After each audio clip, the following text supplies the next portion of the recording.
আপনারা জানেন যে আমাদের প্রিয় নেত্রী দেশনেত্রী বেগম খালেদা জিয়া এদেশের 3 বারের প্রধানমন্ত্রী গুরুতর অসুস্থ। তার সুস্থতা কামনা করে আমরা পুরো দেশব্যাপী দোয়া মাহফিলের আয়োজন করেছি। জেলা বিএনপির উদ্যোগে আজকে আমরা শাহজালাল রহমতুল্লাহ মাজার মসজিদে আমাদের এই আয়োজন।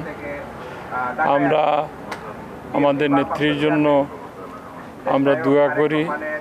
এই নেত্রী এদেশে গণতান্ত্রিক আন্দোলনে নেতৃত্ব দিয়েছেন, জাতিকে রাহুমুক্ত করেছেন এবং এই গত 17 বছরে ফ্যাসিস্ট সরকারের বিরুদ্ধে আন্দোলন করতে যে তিনি কারাবরণ করেছেন, কারাগারে বিভিন্নভাবে এই ফ্যাসিস্টরা স্লো প্রয়োজনে তাকে অসুস্থ করে তুলেছে।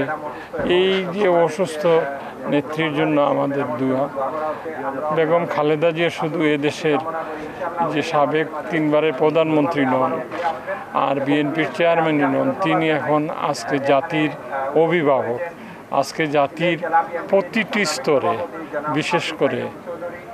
বিশেষ করে দেশ এবং জাতি তার খুব প্রয়োজন।